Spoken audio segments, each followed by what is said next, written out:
Hello दोस्तों, स्वागत है आपका एक्सीलेंट स्टडी यूट्यूब चैनल पर।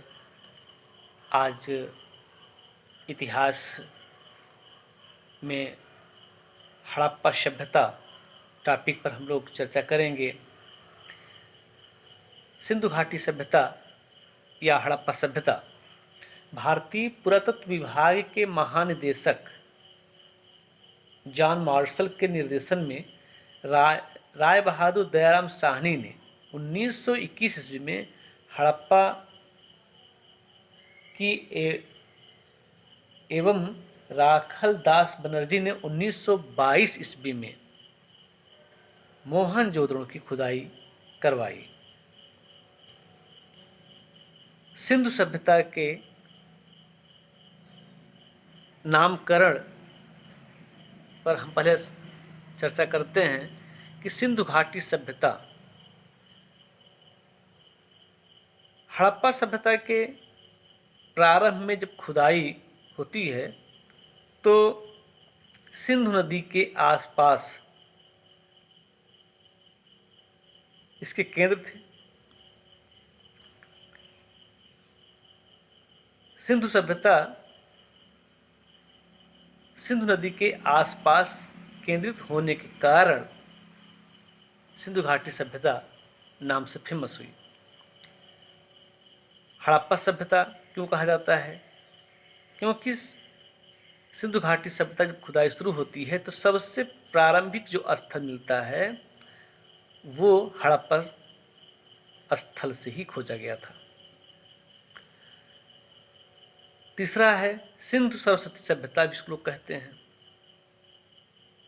इतिहासकारों का मानना है कि हड़प्पा सभ्यता का मुख्य क्षेत्र सिंधु घाटी क्षेत्र नहीं बल्कि सरस्वती तथा उसकी सहायक नदियों का क्षेत्र था जो सिंधु तथा गंगा के बीच में स्थित था। इसलिए इसे सिंधु सरस्वती सभ्यता कहना पसंद करते हैं। कांस्य युगीन सभ्यता क्यों कहते हैं? सिंधुवासी तांबा और टिन मिलाकर के कांसा तैयार किया, इसी कारण इसे कांस्य युगीन सभ्यता भी कहा जा सकता है। प्रथम नगरीय क्रांति, सिंधु सभ्यता को प्रथम नगरीय क्रांति इसलिए कहा जाता है कि भारत में पहली बार नगरों का उदय इसी सभ्यता में देखने को मिलती है। तो सिंधु सभ्यता के नामकरण में कई बिंदु आते हैं, जिसमें सिंधु घाटी सभ्यता, हड़प्पा सभ्यता, सिंधु सरस्वती सभ्यता, कांस्य युगीन सभ्यता और प्रथम नगरीय क्रांति। ठीक।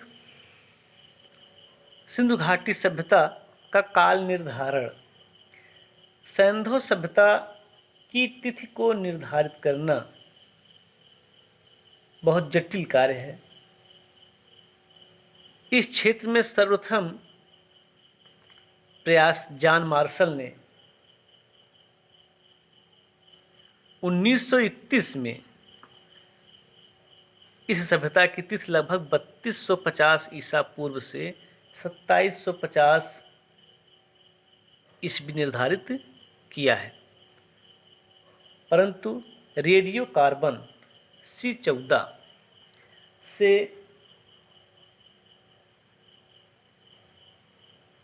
नवीन विश्लेषण पद्धति से तिथि 2350 ईसा पूर्व से 1750 ईसा पूर्व माना गया है, जो कि सर्वाधिक मान्य है। अर्थात 2350 ईसा पूर्व से 1750 ईसा पूर्व तक सिंधु घाटी सभ्यता का काल निर्धारण सर्वमान्य है। सिंधु घाटी सभ्यता का विस्तार हम देखते हैं। इसमें मांडा, जो उत्तर में अखनूर जिले में चिनाव नदी के दक्षिण में, चिनाव नदी के दक्षिण तट पर जो स्थित है मांडा। उसके बाद आते हैं तो आलमगीरपुर, जो उत्तर प्रदेश के मेरठ जिले में हिंडन नदी के किनारे है। दैमाबाद, महाराष्ट्र में दैमाबाद। सुतकांगेडोर, ये जो पाकिस्तान वर्तमान में सुतकांगेडोर दास्क नदी के किनारे स्थित हड़प्पा सभ्यता का सबसे पश्चिमी सभ्यता माना जाता है। और यह सभ्यता संपूर्ण क्षेत्र का त्रिभुजाकार माना गया है। कैसा है? त्रिभुजाकार माना गया है। और इसका पूरब से पश्चिम 1600 किलोमीटर और उत्तर से दक्षिण 1400 किलोमीटर तक इसका विस्तार क्षेत्र माना जाता है। केवल 7 सैंधव स्थलों को नगर की संज्ञा दी गई है। इसमें पहले हड़प्पा, मोहनजोदड़ो, चन्हुदड़ो, लोथल, कालीबंगा, बनावली और धौलावीरा, ये 7 नगर माने गए हैं। ठीक। सिंधु सभ्यता के निर्माता, इसमें प्रोटो ऑस्ट्रेलॉयड, दूसरा भूमध्य सागरीय मेडिटेरियन अर्थात सिंधु सभ्यता का निर्माता इस प्रजाति को ही माना जाता है। इस समय यह प्रजाति दक्षिण भारत में पाई जाती है अर्थात द्राविडियन सभ्यता। ठीक। सिंधु घाटी सभ्यता के विषय में जानने के लिए अन्य सिंधु घाटी सभ्यता के विषय में जानने के लिए इसकी अन्य विशेषताएं देखते हैं। आद्य ऐतिहासिक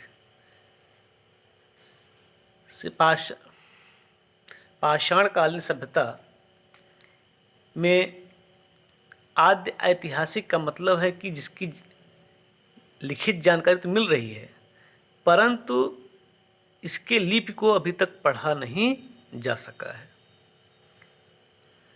सभ्यता, सिंधु घाटी सभ्यता जो है नगरीय सभ्यता थी। हड़प्पा के नगर जाल की तरह व्यवस्थित थे। सड़कें एक दूसरे को समकोण पर काटती थी।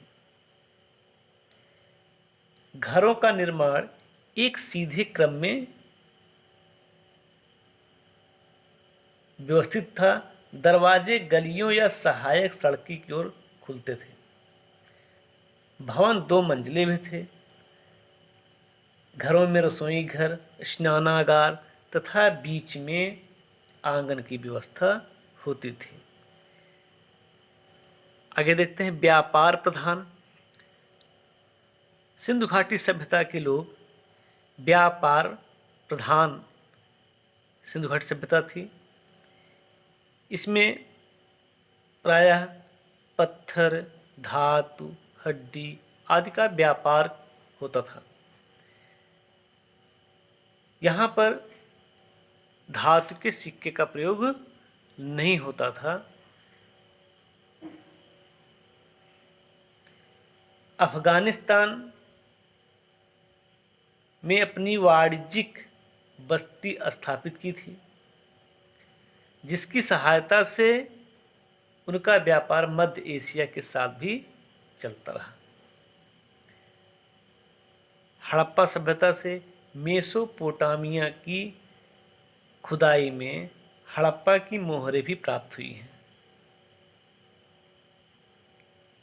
मोहनजोदड़ो से प्राप्त मोहर पर नाव के चित्रांकन व लोथल से प्राप्त मिट्टी निर्मित खिलौना नाव से अनुमान लगाया जा सकता है कि सिंधुवासी बाह्य व्यापार के लिए नावों का उपयोग करते थे।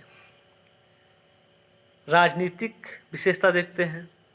सिंधु घाटी सभ्यता में यह अनुमान लगाया जा सकता है कि यहाँ कोई न कोई उच्च केंद्रीय राजनीतिक संगठन रहा होगा। समकालीन मिस्र और मेसोपोटामिया सभ्यता के विपरीत यहाँ किसी मंदिर के अवशेष प्राप्त नहीं है। हड़प्पा का शासन संभवतः वणिक वर्गों के हाथ में था।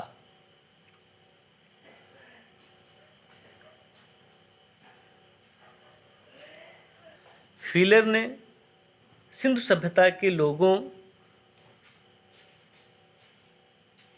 के शासन को मध्यम वर्गीय जनतंत्रात्मक शासन कहा और उसमें धर्म की महत्ता को स्वीकार किया है। स्टुअर्ट पिगट ने हड़प्पा एवं मोहनजोदड़ो को जुड़वा राजधानी माना था।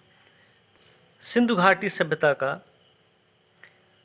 आर्थिक जीवन अत्यंत विकसित अवस्था में था और आर्थिक जीवन के जो आधार थे कृषि, पशुपालन, व्यापार। सिंधु घाटी सभ्यता से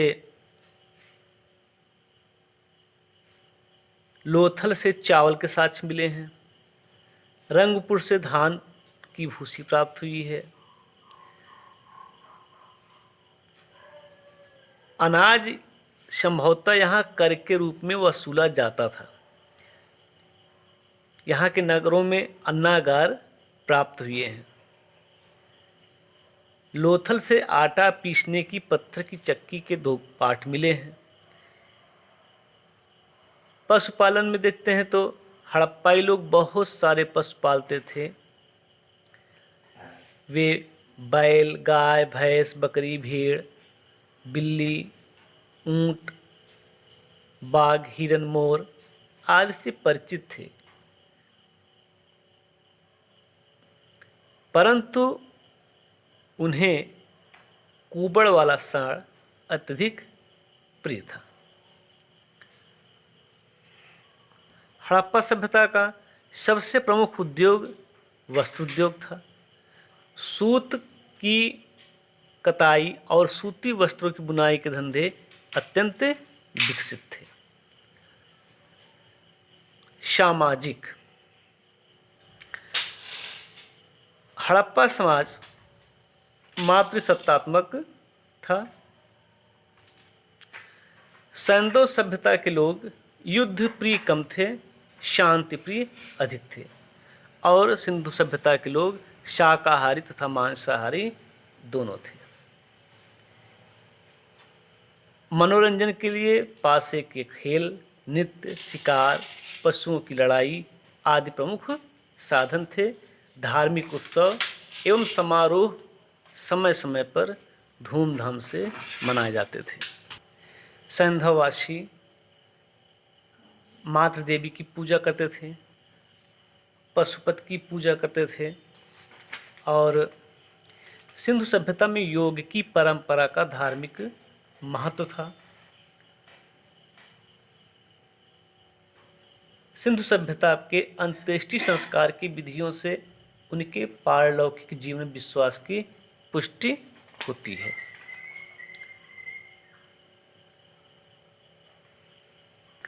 इस तरह से देखा जाए तो सिंधु घाटी सभ्यता विकसित अवस्था में थी।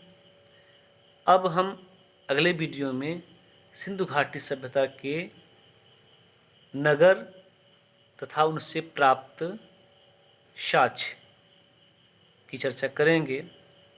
अगर आपको यह वीडियो पसंद आता है तो इसे लाइक और शेयर करना न भूलें। धन्यवाद।